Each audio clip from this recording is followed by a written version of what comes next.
بیت المقدس ہمارا قبلہ اول ہے۔ آج کی اس ویڈیو میں ہم مسجد الاقصیٰ کی تاریخ بیان کریں گے۔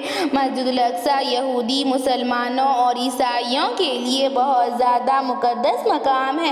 حضرت سلیمان علیہ السلام نے جناتوں کے ذریعے اس مسجد کو تعمیر کر لیا تھا، اسی لیے یہودیوں کو لگتا ہے کہ اس مسجد کے نیچے ہیکل سلیمانی موجود ہے۔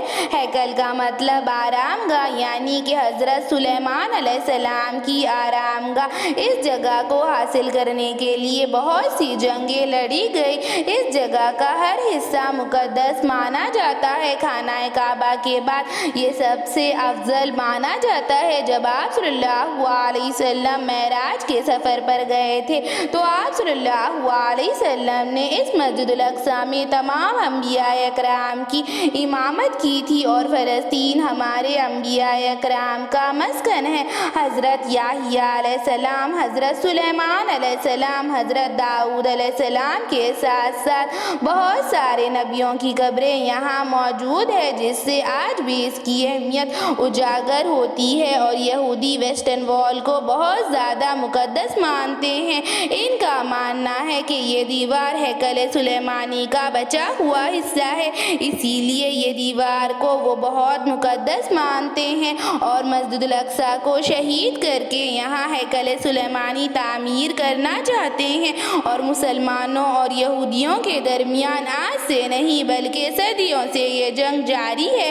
فلسطین بہت زیادہ قدیم ترین شہر مانا جاتا ہے۔ سب سے پہلے فلسطین کو حضرت داؤد علیہ السلام نے فتح کیا، جسے یہودی اور عیسائی ڈیوڈ کہتے ہیں۔ اس کو اپنی سلطنت کی راجدھانی بنا لیا اور اپنے لیے ایک عالیشان محل تیار کر لیا، اور پھر حضرت داؤد علیہ السلام نے مسجد الاقصیٰ کی تعمیر شروع کی، اور پھر ان کے بیٹے حضرت سلیمان علیہ السلام کو اس کی ذمہ داری سونپی۔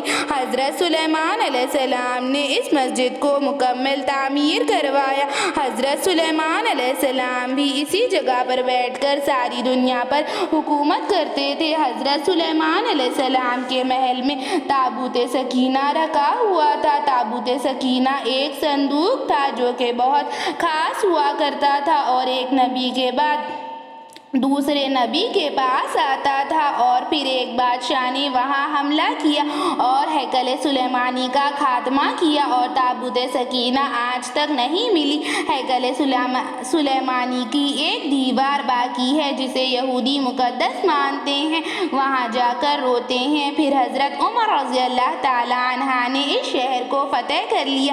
حضرت عمر رضی اللہ تعالیٰ عنہ اس جگہ کی اہمیت کو جانتے ہوئے خود چل کر یہاں آئے اور مسجد الاقصیٰ میں 2 رکعت نماز ادا کی، اور پھر حضرت عمر رضی اللہ تعالیٰ عنہ کے بعد عیسائیوں نے اس شہر کو فتح کر لیا۔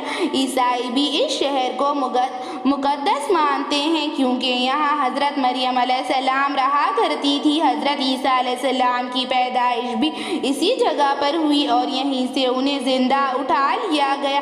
بہت ہی کم عرصے تک عیسائیوں نے یہاں حکومت کی، پھر اسلامی دنیا میں ایک نوجوان ابھر کر آیا۔ یہ تھے صلاح الدین ایوبی، جس نے بچپن سے ہی فلسطین کو فتح کرنے کا سپنا دیکھ رکھا تھا، اور انہوں نے آخرکار فلسطین کو فتح کر لیا اور اسلامی جھنڈا لہرا دیا۔ اور صلاح الدین ایوبی کے بعد عیسائیوں اور مسلمانوں کے درمیان بہت سی جنگیں ہوئی، مگر عیسائی لاکھ کوشش کرنے کے بعد مسلمانوں کو شکست نہیں دے سکے، اور مسلمانوں پر اس کا قبضہ رہا۔ پھر اس جگہ کو سلطنت عثمانیہ نے فتح کر لیا، اور یہ جگہ سلطنت عثمانیہ کا حصہ بنی، اور یہ جگہ پر انہوں نے ریلوے، ڈاک تعمیر کروا لیے۔ اور سلطنت عثمانیہ کے بادشاہ عبدالحمید کے دور میں یہودیوں نے اس شہر کو حاصل کرنے کی سازش کی، پھر عبدالحمید نے اس سازشوں کو ناکام کر دیا، اور پھر ان کے بعد یہودی کا اپنا کوئی ملک نہیں تھا۔ یہودی قوم بہت زیادہ حقیر سمجھی جاتی تھی، ان کی کوئی عزت نہیں تھی، ان کو اپنے ملک میں رکھنے کے لیے کوئی تیار نہیں تھا۔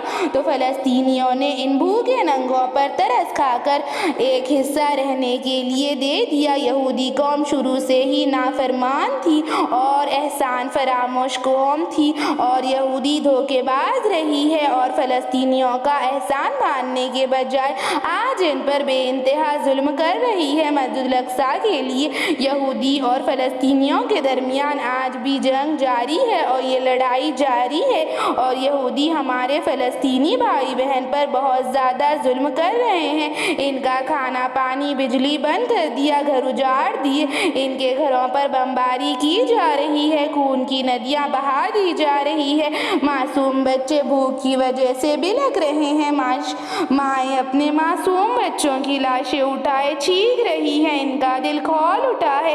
کچھ نہیں کر سکتے ہم ان کے لیے دعا تو کر سکتے ہیں، نمازوں میں نفلوں میں ان کے لیے خوب خوب دعائیں مانگیں اور اپنی حیثیت کے مطابق ان کے لیے صدقہ نکالیں۔ اگر آپ ان کو سپورٹ نہ کرنا چاہتے ہیں تو ان کو اسرائیل پروڈکٹس کو بین کر دے، ان کا پوری طرح بائیکاٹ کر دے، اللہ تعالیٰ کے لیے ان کا استعمال نہ کرے۔ یہ مت کہے کہ بائیکاٹ کرنے سے کیا ہوگا، بائیکاٹ کرنے سے فرق پڑتا ہے اور فرق پڑے گا انشاءاللہ۔